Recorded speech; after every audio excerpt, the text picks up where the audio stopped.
क्या रहेगा, आपको डायरेक्टली क्वेश्चंस करवा रही हूँ मैं यहाँ पे, प्रॉपर क्वेश्चंस करेंगे यहाँ पे हम, ठीक है। तो और ये सारे आने का चांसेस है, इंपॉर्टेंट क्वेश्चन सारे। अच्छा, अब मैंने आपको क्या बताया, ये फर्स्ट है, सेकंड है, ये थर्ड पीरियड है, ये फोर्थ पीरियड है, फिफ्थ है और सेवेंथ पीरियड है। यहाँ पे हमने कल क्या क्या पढ़ा कि जो सेकंड पीरियड एलिमेंट्स होते हैं, और आपको होमवर्क मिला है, सारे पिनाकल बुक से है, ठीक है। तो आप एक काम करो, आप होमवर्क निकाल के बैठो, मैं यहाँ से 1 बाय 1 क्वेश्चंस पढ़ती रहूंगी और सॉल्व करेंगे उसे। सेकंड पीरियड जो एलिमेंट्स जो है boron, carbon, nitrogen, oxygen, fluorine, ये बाकियों से अलग प्रॉपर्टी दिखाते हैं, that is known as anomalous property. और वो क्यों दिखता है, एनोमेलस प्रॉपर्टी क्यों दिखता है, आपको उसके लिए मैं कम से कम 5 या 6 पॉइंट मैंने बताया था कल। Smaller size, high ionization enthalpy, आप high polarising power, high charge to radius ratio हो जाता है उसमें, vacant of d orbital, high electronegativity, ऐसे काफी कुछ आपको पॉइंट्स मैंने कल लिखवाया था, ठीक है। और पूछा जाता है, ठीक है, why boron possess different properties, anomalous property, why nitrogen possess nitrogen वैसे तो 15 16 17 18 तो 12th क्लास में है, 13 और 14 से क्वेश्चन आएगा ग्रुप से, मोस्टली क्वेश्चंस आता है बोरोन और कार्बन को लेके आता है, और इस ग्रुप में जितने एलिमेंट्स है लगभग इनर पेयर इफेक्ट वाला जो क्वेश्चन सारे उसमें इंक्लूड हो जाते हैं, ठीक है। तो एनोमलस प्रॉपर्टी डन हो गया, कल मैंने करवाया था। उसके बाद हमने क्या देखा कि इनर पेयर इफेक्ट क्या होता है, नीचे की तरफ जाते जाते एटॉमिक साइज बढ़ जाता है, और बिकॉज एटॉमिक साइज बढ़ जाता है, बाहर के जो आउटर मोस्ट एस इलेक्ट्रॉन्स होते हैं बॉन्ड फॉर्मेशन से में पार्ट लेने के लिए डिनाई कर देते हैं और इनर्ट रह जाते हैं, that is inert pair effect. तो इससे रिजल्ट क्या है इनर्ट पेयर इफेक्ट का, कि ऊपर से जैसे 13 ग्रुप का जो ऑक्सीडेशन स्टेट है वो +3 है, नीचे आते आते +1 में कन्वर्ट होता है, मतलब बाई 2 डिक्रीज कर जाता है, 2 से घट जाता है नीचे आते। बोरोन, एल्यूमिनियम, गैलियम ये सारे +3 में ज्यादा स्टेबिलिटी दिखाते हैं, बट इंडियम, थैलियम जो है ये +1 में स्टेबिलिटी दिखाना स्टार्ट कर देते हैं, this is my inert pair effect. बाकियों के ये पढ़ लेते हैं, +4 से लेके +2 में चला जाता है, +5 से लेके +3 में चला जाता है, +6 से लेके +4 में चला जाता है, और +7 से लेके +5 पे उतर जाता है oxidation state due to inert pair. बाकी जो क्वेश्चंस है मैं बाकी जो कंसेप्ट है क्वेश्चंस के थ्रू दूंगी। सबसे पहला क्वेश्चन चलते हैं। अच्छा, बाकी तो हम जो लुईस एसिड वगैरह जो है बैक बॉन्डिंग है उसका कंसेप्ट जो है आज आपको और थोड़ा क्लियर करवाऊंगी मैं, ठीक है। सबसे पहला क्वेश्चन, आप सब प्लीज क्वेश्चन पेपर अपने हाथ में ले लो जो आपको मिला है homework. Why does boron trifluoride behave as Lewis acid? सबसे पहला क्वेश्चन, बोरन ट्राइफ्लोराइड जो है ये लुईस एसिड क्यों है, ये पूछा गया है। क्यों एसिड क्यों है?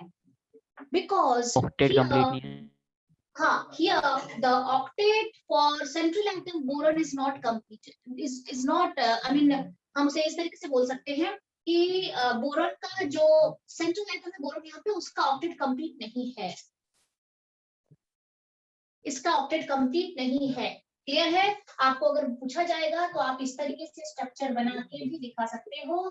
बिकॉज ऑक्टेट कंप्लीट नहीं है, इसके पास 6 इलेक्ट्रॉन है, तो इसकी इलेक्ट्रॉन डेफिशिएंट है and that's why Lewis acid. अच्छा, मैं आपको और एक बात बता देती हूँ।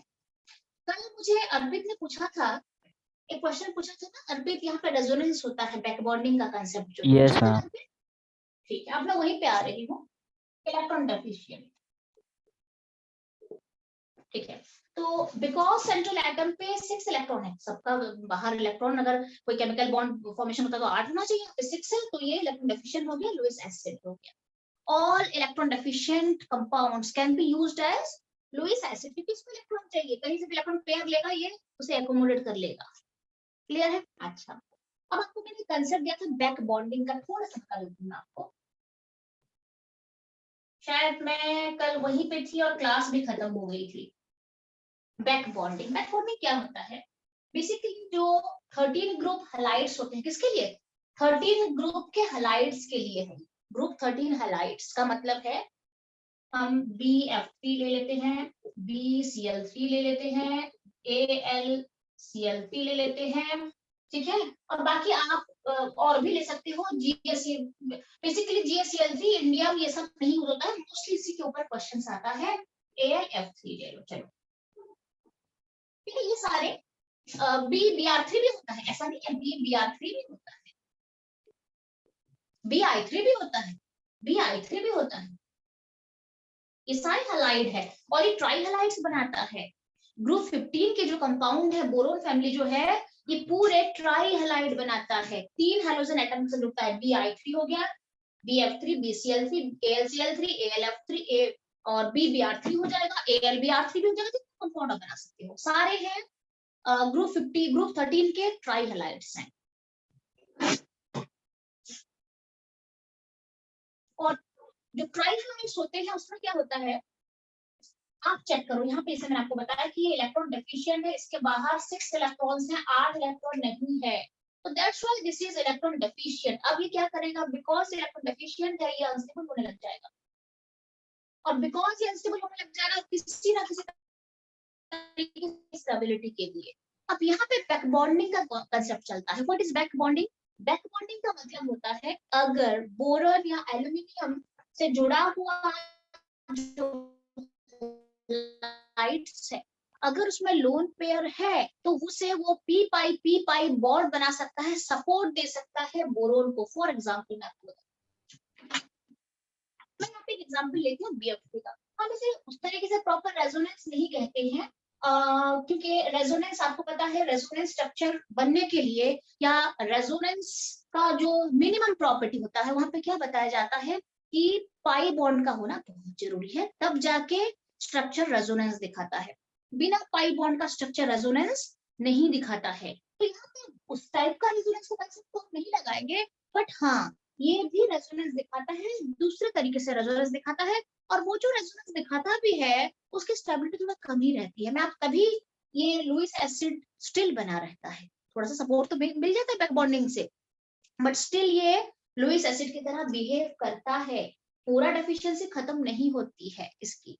क्लियर है? तो मैं आपको बताती हूँ बैक बॉन्डिंग क्या है, कैसे मतलब मैं यहाँ पे ले लेती हूँ, ये F है ना, ये F है और ये F। आपको पता है यहाँ पे बोरोन का स्टेट है, वो क्या है, sp2 हाइब्रिडाइज स्टेट है। क्या है ये sp2 हाइब्रिडाइज स्टेट है, ये है आपका sp2 हाइब्रिडाइज स्टेट। बोरोन का यहाँ पे sp2 बनता है। क्लियर है? ठीक है। अच्छा, अब ये प्लैनर भी है और ये इलेक्ट्रॉन डेफिशिएंट भी है, तो आप इसे लिख सकते हो। मैं थोड़ा सा आपको इसके यहाँ पे बता दूंगी, तो इसकी sp2 हाइब्रिडाइज, ध्यान रखिए sp2 हाइब्रिडाइज। अच्छा, बोरोन का आउटलेट कंप्लीट नहीं है। अब इसके पास लोन पेयर पड़ा है 3, अब देख सकते हो यहाँ पे इसके पास लोन पेयर पड़ा है। ठीक है, ओके। अच्छा, अगर इसके पास लोन पेयर है, अच्छा मैं नीचे आपको और एक एग्जांपल देती हूँ। यहाँ पे BH3 भी ले लेते हैं। यहाँ पे BH3 ये एक स्पेशल केस है जो कि इतना अनस्टेबल है। BH3 का बना सकते हैं हम BH3, this is my BH3। BH3 है, जैसे इसका स्ट्रक्चर है वैसे इसका स्ट्रक्चर है, जैसे यहाँ पे हाइब्रिडाइजेशन है जैसे वैसे वहां पे भी हाइब्रिडेशन है, यहाँ पे भी ऑक्टेट कंप्लीट नहीं है। ठीक है, बट यहाँ पे क्या हो रहा है, यहाँ पे हाइड्रोजन के पास कोई लोन पेयर नहीं है, तो ये रेजोनेंस भी यहाँ पे इस तरीके का रेजोनेंस या कोई सपोर्ट बैक बॉन्डिंग यहाँ पे दिखती नहीं है। एंड दैट्स व्हाई BH3 बिल्कुल इस स्ट्रक्चर को रिजेंबल करते हुए भी काफी ज्यादा अनस्टेबल हो जाता है, और ये ना डाइमर फॉर्मेशन करता है। क्या करता है? डाइमर फॉर्मेशन करता है। ये और एक मॉलिक्यूल के साथ मिल जाता है, BH3 के 2 मॉलिक्यूल साथ में जुड़ जाते हैं और B2H6 बनाते हैं, जिसे हम डाइबोरेन कहते हैं। तो डाइबोरेन का स्ट्रक्चर आपको पूछा जाता है, बनाना बॉन्ड वगैरह पूछा जाता है आपको। अब हम चलते हैं कि ये बैक बॉन्डिंग सपोर्ट कैसे देता है। इसके पास चेक करो, इसके पास फुली फिल्ड p ऑर्बिटल है और बोरोन का एम्प्टी p ऑर्बिटल है। आपको मैं बता देती हूँ, थोड़ा सा हम देखना चाहेंगे। बोरोन को हम लिखते हैं तो क्या होता है 1s2 2s2 2p1, isn't it? Check करो, बोरोन का 1s2 2s2 2p1 है, तो p में इसके पास एक इसका जो p ऑर्बिटल है ना। अच्छा, आपको ये भी पता है कि जब BF3 बनाता है तो यहाँ पे एक्साइटेड स्टेट भी होता है, क्योंकि उतना हाफ फिल चाहिए, 3 फ्लोरीन के लिए 3 हाफ फिल चाहिए इसको। तो यहाँ पे एक्साइटेशन होता है 2s2 से एक इलेक्ट्रॉन बाहर चला जाता है p ऑर्बिटल में, याद है या भूल गए हो? मैं इसको बहुत डिटेल में नहीं बता रही हूँ क्योंकि अभी इतना ज्यादा बताने का टाइम भी नहीं है हमारे पास। जान लो यहाँ पे इसके पास जब एक्साइटेड हो जाएगा तो क्या हो जाएगा, इसमें से एक डी में चला जाएगा, 2p2 हो जाएगा। ठीक है, अच्छा इसको जब मैं बनाती हूँ तो क्या होता है 1s2 और p के लिए तो हम 3 लेते हैं ना बेटा, p के लिए 3 लेते हैं, 2s1 है और 2p2 के लिए 2 भरा हुआ है। और आपको पता है बोरोन को 3 के साथ जोड़ना है तो 3 हाफ फिल चाहिए, 3 हाफ फिल मुझे मिल चुका है। यहाँ पे एक फ्लोरीन जुड़ेगा, यहाँ पे एक फ्लोरीन जुड़ेगा और यहाँ पे एक फ्लोरीन जुड़ेगा। अब बोरोन के पास एक p ऑर्बिटल बड़े अच्छे तरीके से खाली पड़ा है, जहां पे कि वो इलेक्ट्रॉन को बाहर से इलेक्ट्रॉन पेयर लेके अकोमोडेट करके ऑक्टेट को कंप्लीट कर सकता है। इसको 2 इलेक्ट्रॉन की कमी है ना, बस एक p ऑर्बिटल खाली है, बाहर से कहीं से अगर इलेक्ट्रॉन एंटर कर गया तो ऑक्टेट कंप्लीट हो जाएगा। अब यहाँ पे कौन इलेक्ट्रॉन भरता है, इसके जो लोन पेयर है ना, ये अपने अपने बारी बारी से कभी यहाँ से जाएगा इलेक्ट्रॉन, कभी इस पेयर से इलेक्ट्रॉन भरेगा, कभी इस पेयर से इलेक्ट्रॉन जाके एम्प्टी बोरॉन का एम्प्टी p ऑर्बिटल में भर जाएगा। इस तरीके से बारी बारी से इसको सपोर्ट देते हैं और इसको भर देते हैं, तो इसका ऑक्टेट कंप्लीट हो जाता है बोरॉन का। This is my back bonding. Clear है? अब इसका स्ट्रक्चर आपका अगर नहीं बोला जाएगा, ये एंट्रोस कंसेप्ट है, जो रेजोनेंस वाला स्ट्रक्चर है, आपको पूछा बिल्कुल भी नहीं जाएगा। आपको कल ये पूछा जाएगा कि BF3 लुईस एसिड है बट सबसे वीकेस्ट लुईस एसिड है। लुईस एसिड तो है बट वीकेस्ट लुईस एसिड है, क्यों है? बिकॉज इसकी डेफिशिएंसी ऑटोमेटिकली ये जो है घटा रही है, इसको सेटिस्फाई कर रहे हैं इसके लोन पेयर, तो उतना बड़ा लुईस एसिड और बनके रहता नहीं है, इसकी डेफिशिएंसी घट जाती है, कि इसके इलेक्ट्रॉन की जो कमी है वो फुलफिल हो जाती है। ठीक है, तो ये बहुत ज्यादा लुईस एसिड नहीं रहता, मैं आपको बता देती हूँ। इसको करने जा रही हूँ, समझा रही थी आपको, मैंने ये ड्रॉ करा था। उसके बाद हम चलते हैं इसके रेजोनेंस स्ट्रक्चर आपको पूछा जाता है। इसका भी रेजोनेंस स्ट्रक्चर बता देती हूँ, क्या होता है रेजोनेंस स्ट्रक्चर। देखो सबसे पहले ये सपोर्ट देगा इसको, ये लोन पेयर यहाँ पे आ जाएगा तो क्या हो जाएगा B डबल बॉन्ड F, बाकी सिंगल रहेंगे, बाकी सिंगल रहेंगे, बाकियों का कोई चेंज नहीं होगा। ठीक है, यहाँ पे सपोर्ट देता है, यहाँ पे डबल बॉन्ड बना देता है, एक पेयर आके ये पेयर यहाँ पे आ जाता है, बाकी 2 पेयर यहाँ पे बचते हैं। ध्यान रहे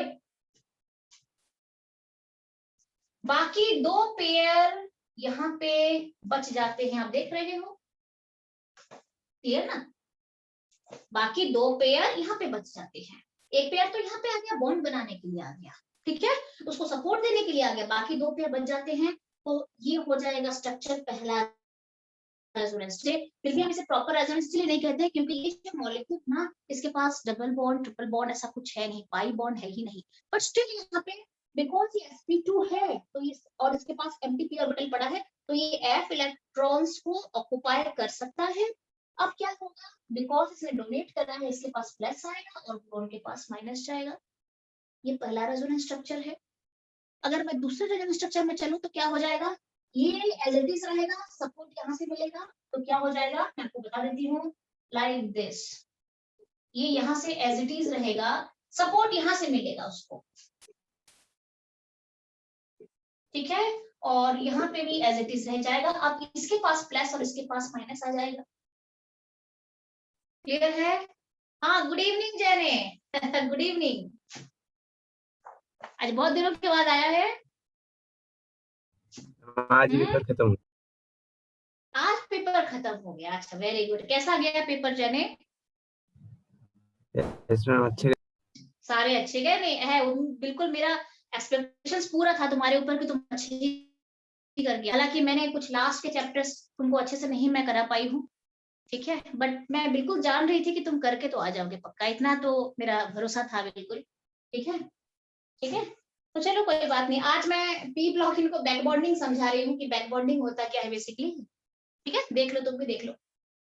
ठीक है, अच्छा तो क्या समझ में आ गया आपको, बिकॉज बोरोन के साथ जो जुड़े हैं फ्लोरीन, उसके पास लोन पेयर पड़ा है और इसके पास एम्प्टी p ऑर्बिटल है, तो ये इजीली इसके लोन पेयर को बारी बारी से कलेक्ट करता है। ऐसा नहीं है कि एक ही साथ सारे देंगे, नहीं, एक पेयर ले सकता है बोरोन, ये एक बार दे दिया, यहाँ पे डबल बॉन्ड बन गया, एक रेजोनेंस स्ट्रक्चर हो गया, इसके पास प्लस और इसके पास माइनस आ गया। दूसरा फिर ये मान लो ये फिर पहले एज इट इज रख देना, इससे सपोर्ट दे देना, यहाँ पे डबल बॉन्ड बन गया, फिर यहाँ से सपोर्ट दे देना, यहाँ से डबल बॉन्ड, फिर लास्ट वाला जो ये पहला स्ट्रक्चर है, ये दूसरा स्ट्रक्चर है। और थर्ड में क्या बनेगा, इसको एज इट इज रख देना, इसको भी एज इट इज रख देना, यहाँ पे डबल बॉन्ड बना देना एंड लाइक दिस, यहाँ पे माई प्लस और यहाँ पे माइनस हो जाएगा। तीन रेजोनेंस स्ट्रक्चर है। रेजोनेंस स्ट्रक्चर तो आपको एनसीईआरटी में बताया भी नहीं गया है, एनसीईआरटी में इसका स्ट्रक्चर भी ड्रॉ नहीं करा गया है रेजोनेंस का, ठीक है। बस इतना बच्चे जानते हैं कि बैक बॉन्डिंग से इसकी जो लुईस एसिडिक प्रॉपर्टी है घट जाती है, बैक बॉन्डिंग सपोर्ट मिल जाता है ना, तो ये उतना बड़ा लुईस एसिड नहीं होता है, ठीक है। अच्छा, अब मैंने आपको क्या बताया, देखो फ्लोरीन क्या है, फ्लोरीन है इलेक्ट्रोनेगेटिव। अब ये बेचारा इलेक्ट्रोनेगेटिव है, पीरियोडिक टेबल में सबसे ज्यादा इलेक्ट्रोनेगेटिविटी किसकी होती है, फ्लोरीन की होती है। अब ये प्लस को झेले कैसे, कि प्लस को तो नहीं झेल पाएगा ना। आपको जो इलेक्ट्रोनेगेटिव होते हैं ऑक्सीजन प्लस में कभी स्टेबल नहीं होता है, भले ही माइनस को झेल लेता है, प्लस स्टेबिलिटी कभी नहीं लेता है वो। सिमिलरली ये तो ऑक्सीजन से भी बड़ा इलेक्ट्रोनेगेटिव, ये प्लस को कैसे झेल सकता है। तो ये स्ट्रक्चर तो बन जाते हैं बट स्टेबिलिटी नहीं रहती है स्ट्रक्चर में, एंड दैट्स व्हाई ये हमेशा एक लुईस एसिड बन के ही रहता है। ध्यान रहे, थोड़ा बहुत स्टेबिलिटी मिल जाती है बट ये बहुत फ्रीक्वेंटली चेंज होता रहता है स्ट्रक्चर। क्यों, क्योंकि स्टेबल नहीं है। फिर ये खींच लेगा अपना, स्टेबल नहीं है ना, प्लस के बाद स्टेबल नहीं है, फिर अपना बैक कर लेगा, जब ये बैक करेगा तो फिर ये थोड़ी देर के लिए दे देगा, फिर ये अपना खींच लेगा, फिर ये थोड़ी देर के लिए दे देगा, तो ऐसे चलता रहता है स्ट्रक्चर मेरा, ठीक है। तो बिकॉज रेजोनेंस स्ट्रक्चर होता है तो इसके लिए BF3 का लुईस एसिडिक प्रॉपर्टी घट जाती है, ठीक है। अब इसको मैं रब करके आपको बताऊं, आपको ऑर्डर आ गया कि लुईस एसिडिक प्रॉपर्टी का ऑर्डर लिखो तो कैसे लिखेंगे। अच्छा, मैं आपको इसमें और एक पॉइंट बता देती हूँ, रब करने से पहले बता देती हूँ। मैं ये बता रही हूँ कि क्या होता है, देखो आपको मैंने क्या कहा था, ये जो बैक बॉन्डिंग का कंसेप्ट है ये साइज के ऊपर डिपेंड करता है। बोरोन एंड फ्लोरीन, यहाँ पे सबसे बेस्ट बैक बॉन्डिंग क्यों हो रही है, because boron and fluorine they belong to same period. अगर एटॉमिक साइज लगभग सेम टाइप का होता है, एक पीरियड है, तो सबसे बेस्ट बैक बॉन्डिंग चलती है। आप BCl3 की बात कर लो, कहाँ है BCl3 में बोरोन और क्लोरीन सेम पीरियड से नहीं है, बोरोन सेकंड से है तो क्लोरीन थर्ड पीरियड से है, तो साइज में काफी ज्यादा डिफरेंस आ जाएगा। और जब साइज में डिफरेंस आएगा तो प्रॉपर बैक बॉन्डिंग नहीं हो पाती है। बैक बॉन्डिंग तो होती है बट इससे कम बैक बॉन्डिंग होती है। खासी बैक बॉन्डिंग रहेगी क्योंकि aluminium and chlorine belongs to same period, देख लो आप, तो यहाँ पे अच्छी खासी बैक बॉन्डिंग थोड़ी सी दिख सकती है, ठीक है। AlF3 का बैक बॉन्डिंग इतना ज्यादा नहीं हुआ है, एल्यूमिनियम और फ्लोरीन जो है वो डिफरेंट पीरियड से बिलोंग कर रहे हैं, तो ये जो बैक बॉन्डिंग होती है ना, ये साइज के ऊपर भी डिपेंड करता है कि किसका सबसे बेस्ट बैक बॉन्डिंग, सबसे बेस्ट बैक बॉन्डिंग किसकी होती है, बोरोन एंड फ्लोरीन का। अच्छा, आपने ये रेगुलर स्ट्रक्चर अगर आपने ड्रॉ कर दिया है तो मैं इसे रब कर लेती हूँ।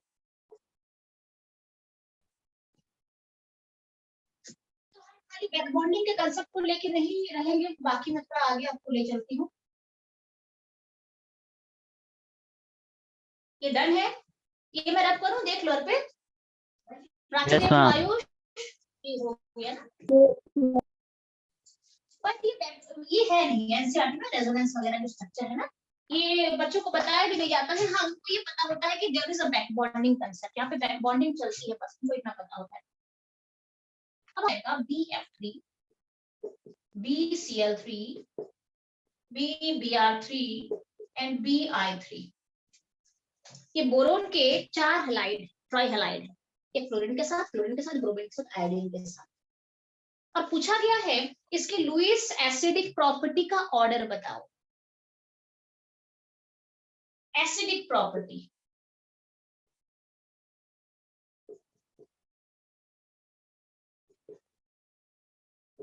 ऑर्डर क्या रहेगा, मैं आपको बता देती हूँ। एक कंपाउंड या मॉलिक्यूल जितना इलेक्ट्रॉन डेफिशिएंट ज्यादा होता है उतना लुईस एसिड बनता है, उतना ज्यादा लुईस एसिडिक प्रॉपर्टी रखता है वो, उतना बड़ा लुईस एसिड बनता है वो, ठीक है।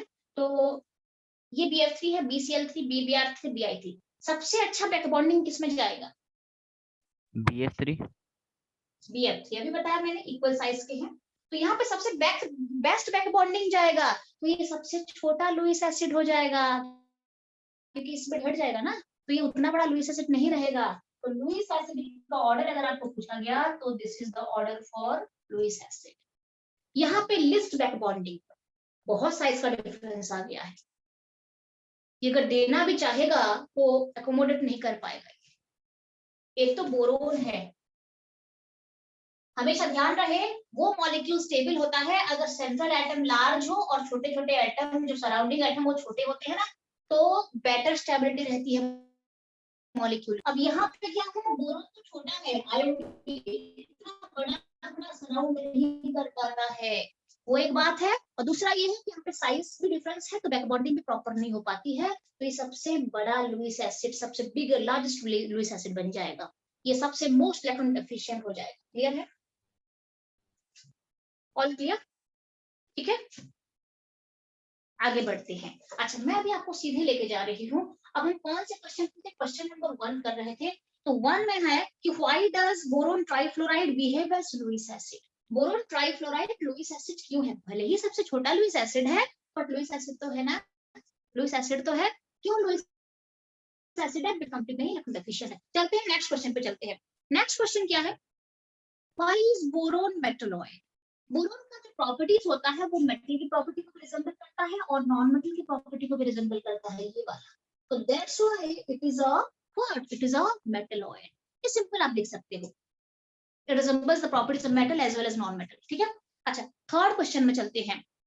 Name 2 isotopes of boron. Boron के 2 आइसोटोप्स क्या होता है? एक तो बोरोन 510 एंड बोरोन 511, जिससे कि ये जो होता है मेरे ख्याल से 80% के आसपास अवेलेबल होता है, ये 20% है, या फिर ये 81% होगा और ये 19% ऐसे ही कुछ है। तो ये दोनों आइसोटोप्स हैं बोरोन के। चले अगले क्वेश्चन में चलते हैं, आपको पता भी है। क्वेश्चन नंबर 4 में चलते हैं। Why does boron not form B3+ ion? Boron जो है वो 3+ आयन क्यों नहीं बनाता है? बोरोन जो है, मैं आपको ना प्रॉपर नहीं करवा रही हूँ ऐसे, क्योंकि हमारे पास टाइम नहीं होगा, करेंगे तो आपको समझा देती हूँ, समझ जाओ। प्राची सुनाई दे रही?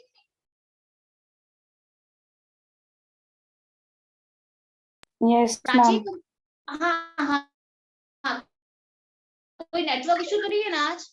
नहीं है ना? हाँ ठीक है, तुम रुक जाना, अगर क्लास खत्म कर लेती हूँ तो मैं देखती हूँ, तुम 10-15 मिनट रुक जाना, मैं थोड़ा देख लूंगी, तुम्हारा जो डाउट है ना, मुझे पूछा था ना, वो कर दूंगी।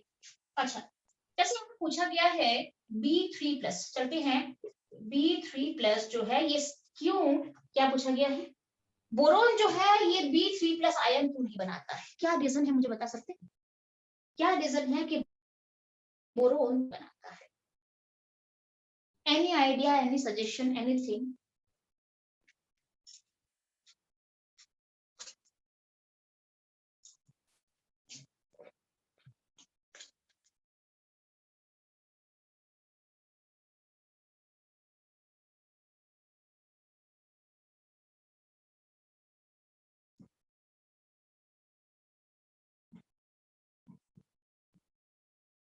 हाँ, कोई आइडिया है क्यों नहीं बनाता है बोरोन 3+? बोरोन का आयनाइजेशन एंथैल्पी काफी हाई जाता है, आप देख सकते हो, हाई आयनाइजेशन एंथैल्पी, 3 इलेक्ट्रॉन, वैसे भी छोटा साइज का है, तो छोटे साइज के एटम होते हैं उनके आयनाइजेशन एंथैल्पी तो बहुत हाई होता है, उसमें से 3 इलेक्ट्रॉन निकालना बहुत मुश्किल होता है। Due to very high ionization enthalpy boron never form B3+ ion, ये नहीं बनाता है, ज्यादातर केसेस में स्टेबल नहीं बना पाता है। क्लियर है? ओके, अच्छा उसके बाद चलते हैं question number 5। Why is crystalline boron hard solid? crystalline boron क्यों hard solid होता है? क्योंकि crystalline boron hard solid इसलिए होता है बिकॉज मेरे ख्याल से वहाँ पे कोवेलेंट, ये कोवेलेंट मॉलिक्यूल मानते हैं हम इसको, ये बिगर मॉलिक्यूल बना बना के लाइक ये इसका 2 फॉर्म होता है, बोरोन का होता है और एक क्रिस्टलाइन फॉर्म होता है, तो इसलिए ये हार्ड हो जाता है due to presence of proper covalent bond. यहाँ पे प्रॉपर कोवेलेंट बॉन्ड रहता है, बोरोन बोरोन बोरोन बोरोन जुड़ते जाते हैं पूरा कोवेलेंट बॉन्ड से, तो काफी हार्ड सॉलिड, जैसे कार्बन का अगर मैं बताऊं तो उसका